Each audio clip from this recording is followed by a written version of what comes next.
예, 금요일 묵상의 시간입니다. 교회 안에서 열심과 지극정성보다 중요한 것은 하나님과의 바른 관계다. 교회 안에서 열심과 지극정성보다 중요한 것은 하나님과의 바른 관계다. 이런 제목으로 또 이번 주간 마지막 묵상 함께 나누겠습니다. 저저 우리는 하나님의 기적적인 은혜로 홍해를 건너 구원에 이른 사람들이 신의 산에서, 그러니까 교회에서 하나님의 말씀을 통해 하나님의 진심을 듣는 놀라운 은혜가 넘침에도 쉽게 거듭나지 못하고 살아가는 이유에 대해 생각해 봤습니다. 온 세상이 인본주의의 세상이고 또 모든 세상의 교육과 그 근본이 인본주의적 사고를 바탕으로 살아가는 세상. 그래서 결국 영원한 지옥으로 떠내려가고 있는 이 세상에서 우리가 하나님의 크신 은혜로 구원받아 교회로 나온다고 해도 여전히 그 인본주의적 사고와 태도를 쉽게 떠나지 못하고 있는 그런 우리 현실을 보았죠. 그래서 우리가 이렇게 교회와 말씀으로 초대된 신의 산으로 온 이 의미를 우리가 정말 잘 기억해야 됩니다. 그래서 말씀을 통해 하나님의 진심을 알고 거듭난 사람이 되어야 되는 거죠. 인본주의의 찌꺼기를 다 버리고 온전한 하나님 중심, 신본주의의 삶을 살아가는 우리가 되어야 됩니다. 신본주의라고 해서 무슨 다른 종교를 말하는 게 아닙니다. 우리를 창조하신 우리의 아버지 되신 여호와 하나님을 믿고 따르는 것, 그 말씀의 가치만을 기준으로 삼는 것. 그래서 나를 지으신 하나님께서 우리의 행복한 삶을 위해 주신 그 말씀 그대로 살아가는 것을 신본주의라고 말하는 겁니다. 우리가 이런 인본주의의 틀을 깨지 못하는 한 이 교회 안에 들어온다고 해도 우리의 추구하는 신앙은 하나님을 통한 자기 성취요, 또 그 중심에서 세상 인본주의의 원리를 따라가는 세상의 가치에 감염된 욕구가 그대로 있다라는 거 잊지 마십니다. 이런 식으로 인본주의 가치가 교회 안에 존재하면 그게 목회자가 됐든 교인이 됐든 결국 세상이 추구하는 외형적으로는 그럴듯해 보이는 것을 추구하며 교회당을 화려하게 짓고자 할 것이고, 교회에서 하는 사역도 다른 사람들이 인정하는 성공, 사람들에게 인기 있는 그런 존재가 되기 위해서 하나님을 이용하는 삶이 될 뿐이라는 겁니다. 이런 현대교회들의 분명한 특징은 하나님의 진심을 만나게 하는 신의 산, 이 말씀이 없다라는 거죠. 그러니까 교회당은 화려해지고 교회 프로그램은 점점 많아지고 심지어 예배도 1부부터 10부까지 열심히 드리는 것 같지만 단지 사람들의 요구를 채워주고 저들이 대가로 내는 돈을 받고자 하는 그 뿌리가 자리 잡고 있는 겁니다. 그런 예배와 모임에 대해 하나님은 이사야 선지자를 통해 뭐라고 말씀하셨습니까? 이사야 1장 11절.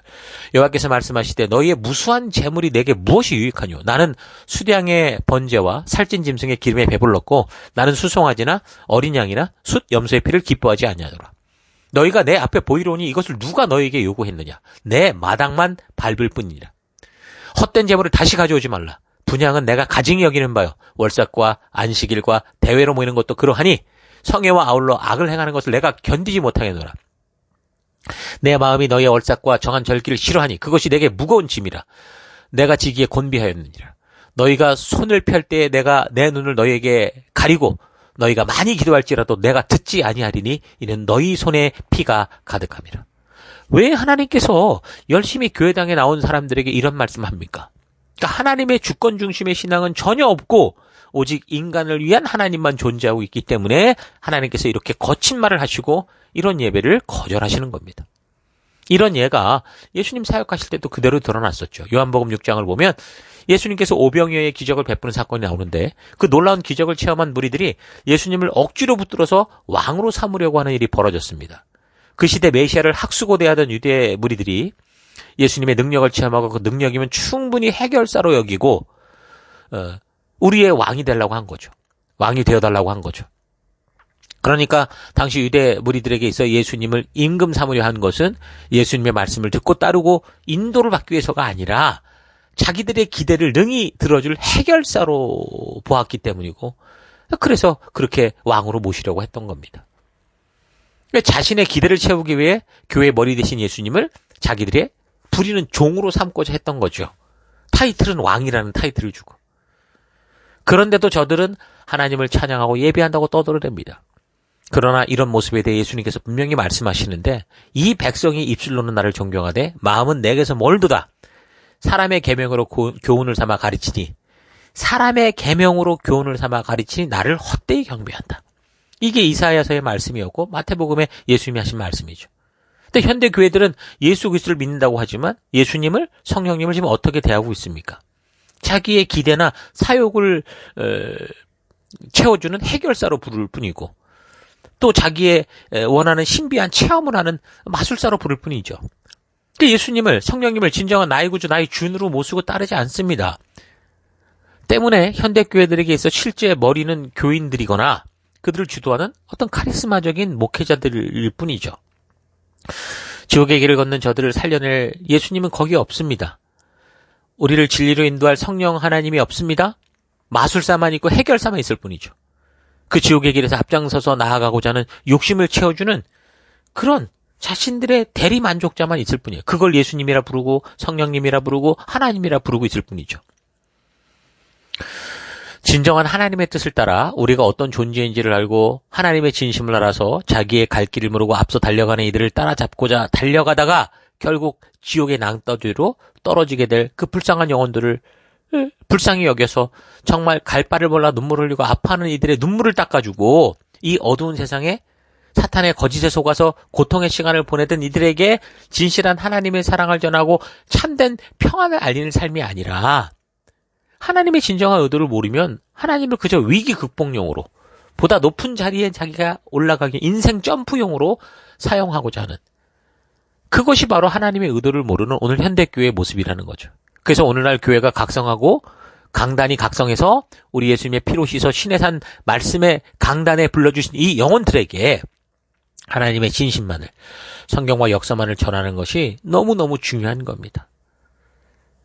교회와 성도가 함께 집중해서 우리가 정말 힘써서 회복할 일입니다. 여기서 회복되지 않으면 이 신의 산 말씀에서 회복되지 않으면 우리의 미래는 점점 더 어두울 뿐이죠. 오늘날처럼 인본주의의 삶이 극을 달리는 이때 성도에게 하나님의 말씀이 모든 삶의 기준이 되게 하는 건 너무 중요한 일입니다. 신의 산을 회복하는 일 너무 중요합니다. 먼저 우리를 구원하신 하나님의 진심을 아는 게 구원받은 성도들의 가장 최초의 일이고 가장 최고의 일이죠. 그래서 하나님의 말씀의 가치관으로 바르게 무장되고 하나님의 뜻을 온전히 안다면 우리가 바른 길로 갈 텐데 그렇지 않으면 교회 안에서조차 홍해를 건넌 곳에서조차 다른 세속을 향해 흘러가는 또 다른 죽음으로 가는 그런 길이 되고 말 겁니다. 홍해를 건넌 우리는 다른 그 어떤 것보다 가장 먼저 하나님의 진실한 뜻, 하나님의 진심을 만나야 됩니다. 사람이 서로의 진심을 안다면 다른 사람들의 이간질하는 소리가 들려도 그 말을 전하는 사람이 아니라 신뢰하는 내가 마음을 통한 그 사람의 그 말을 믿잖아요. 그래서 때로 예상 외에 벅찬 사명과 어떤 부탁을 받아도 우리가 신뢰하고 있기 때문에 기꺼이 그것을 감당하고자 나아가게 됩니다. 때로는 또 거친 책망과 따끔한 충돌을 들어도 우리가 그를 신뢰하기 때문에 변명하고 핑계를 대려고 하기보다 나를 고치려고 하는 그런 태도를 가지게 되죠. 그러니까 우리의 믿음의 삶이 어떤 환경과 상황을 만났느냐라는 건 중요한 게 아니라는 거예요. 상황과 환경이 힘들어서 지치고 포기하는 게 아니라는 거예요. 뭐예요? 하나님의 진실한 뜻, 그 부르심, 의도를 알지 못하기 때문에 지치고 포기하는 거죠. 하나님의 의도를 모르기 때문에 우리가 주신 사명에 열심을 다하지 않는 거죠. 하나님의 진심을 알았던 다윗은 어떻겠습니까? 사울왕이 보낸 이 국가의 추격대의 위협 속에서도 한시도 안심할 수 없는 그런 도망자의 삶을 10년 이상 살았는데 사망의 음침한 골짜기를 다닐지라도 해를 당할 것을 두려워하지 않는다. 그렇게 찬양을 하지 않았습니까? 이게 하나님의 진심을 알 때 나오는 그런 고백이고 결단인 거죠. 오히려 우리 하나님께서 그 원수의 목전에서 나에게 상을 베푸시고 내 머리에 기름을 부으실 것이다. 이런 미래의 바른 꿈까지 꾸며 살았습니다. 진정으로 예수를 믿고 하나님의 자녀됨을 믿는다면 무엇보다 먼저 신의 산에서 하나님의 진실한 마음과 뜻을 아는 거듭난 삶을 사십시오. 매일마다 신의 산으로 나아가십시오. 매주일 교회 강단에서 다른 소리 하지 말고 하나님의 진실한 뜻만 전하게 하고 또한 성도들은 성실하게 그 말씀을 듣고 하나님의 진실한 부르심 앞에 하나님의 의도를 만나는 그 자리로 나아가야 됩니다. 하나님은 그렇게 그 지옥을 향한 세상 속에서 그 백성을 불러 생명의 길로 세우기 위해서 저들을 신의 산으로 불러 이렇게 언약의 자리로 부르시는 거예요. 어떤 언약의 자리였습니까? 이미 살폈죠? 출애굽기 19장 5절 세계가 다 내게 속하였느니 너희가 내 말을 잘 듣고 내 언약을 지키면 너희는 모든 민족 중에서 내 소유가 되겠고 너희가 내게 대하여 제사장 나라가 되며 거룩한 백성이 되리라. 이런 하나님의 언약의 최대로 나아가야 됩니다. 그래야 하나님과의 새 언약 관계가 시작이 되는 거죠. 이런 부르심에 반응도 없고 결단도 없고 관심도 없이 그냥 예배당에만 왕복운동하는 게 이게 믿음이 아닙니다. 이런 결단과 약속에 임하게 된다면 사실 교회당에 모이지 않는다고 해도 하나님의 뜻을 따라 살아가는 존재가 될 수 있습니다. 그러나 워낙 우리가 악하고 우리가 약하고 사탄이 우는 사자처럼 달려들기 때문에 교회와 공동체로 우리가 함께 모이지 않고 그냥 홀로 이렇게 걷는 길은 굉장히 위험하고 쓰러질 가능성이 많다는 거죠. 그래서 우리는 모이기를 힘써야 됩니다. 교회 안에서도 교회 마당만 밟을 뿐 정말 하나님의 가족으로 속하지 않으면 그래서 그냥 사탄의 사냥거리가 되는 거예요. 그래서 우리는 하나님의 은혜를 입고 하나님과 언약한 하나님의 백성들입니다. 그래서 하나님의 가족에 속하고 예수 그리스도가 머리 대신 몸된 교회의 몸입니다. 그래서 함께 우리는 하나님께서 그 백성들에게 우리를 초대하시고 부르시는 그 인도하심을 따라 나아가고 그렇게 우리를 부르신 하나님의 진실한 그 진심을 우리가 들어야 됩니다. 그래서 하나님이 언약하는 백성들에게 말씀하셨죠. 20장, 출애굽기 20장. 나는 너를 애굽 땅 종되었던 집에서 인도해낸 너의 하나님 여호와다. 너는 나 외에 다른 신들을 너에게 두지 말라라고 하면서 이제 하나님의 진정한 뜻을 직접적으로 말씀해 주시죠. 자, 하나님 비로소 언약에 나온 그 백성들에게 하나님의 진실한 뜻을 알려서 하나님의 의도를 아는 거듭난 존재가 되게 하시는 겁니다.